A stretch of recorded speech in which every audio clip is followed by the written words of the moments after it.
बिस्मिल्लाहिर्रहमानिर्रहीम नहमदुहु व नसल्ली अला रसूलिल करीम। गुज़िश्ता किस्त नंबर 13 दिल बहम कैसे जुड़ते हैं, बीवी की ज़िम्मे शोहर के क्या हुकूक हैं। किस्त नंबर 14 है और इज़्दिवाजी ज़िंदगी कब कामयाब होती है। इज़्दिवाजी ज़िंदगी कब कामयाब होती है। रज़ीज़ो, आज अगर इज़्दिवाजी ज़िंदगी में कई कमज़ोरियाँ हैं तो सच यही है अल्लाह ताला की वफ़ादारी में कमज़ोरी है। आज अगर मियाँ बीवी अल्लाह रब्बुल इज़्ज़त के वफ़ादार बन जाए तो उनकी आपस की मोहब्बतें लौट आएंगी। आप जायज़ा ले लें, जिस घर में मोहब्बतें नहीं वहाँ ज़रूर अल्लाह रब्बुल इज़्ज़त की कोई न कोई नाफरमानी हो रही है। कहीं सास की ज़िंदगी में तो कोताही है, कहीं बहू की ज़िंदगी में कोताही है, अल्लाह रब्बुल इज़्ज़त की वफ़ादारी नहीं, और कहीं शोहर की ज़िंदगी में अल्लाह ताला से दूरी है। तभी आज घरों में सुकून नहीं है।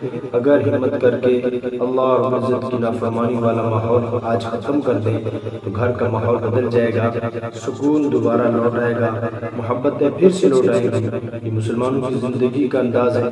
इससे इज़्दिवाजी ज़िंदगियाँ कामयाब हुआ करती हैं, मियाँ बीवी में मोहब्बतें पैदा होती हैं।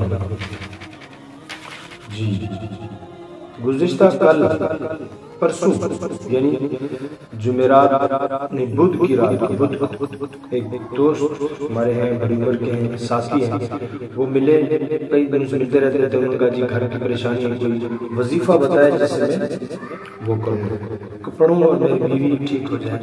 मैंने कहा क्या हुआ? कहा कि 3-4 बच्चे हैं माशाल्लाह, जवान है, बच्चे भी जवान हैं, बेटियाँ हैं, बीवी के स्कूल में काम करती हैं, तो वो 15-15 दिन वहीं रहती है, घर नहीं आती है। औरत वहाँ रहती है, घर नहीं आती, और वो हमसे नाराज रहती, बात नहीं करती।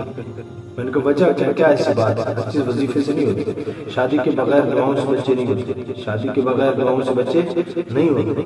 अल्लाह के अहकाम भी टूट रहे हो, घर का माहौल भी खराब हो, और मौलवी साहब के तावीज़ों से काम चल जाए, ऐसा नहीं होता। मैंने कहा वजह क्या है?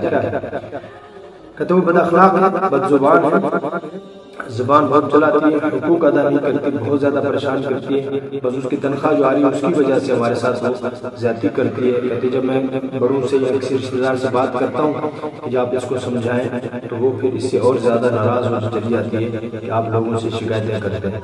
मेरे अज़ीज़ दोस्त बुजुर्ग, इनकी बात मैंने सुनी, शायद हो सकता मुझे उनका कसूर लगे, उनकी बात सुनना तो शायद उनका कसूर लगे, कहीं ना कहीं दोनों का कसूर होता है जो आपस में एक दूसरे से जुड़ते नहीं।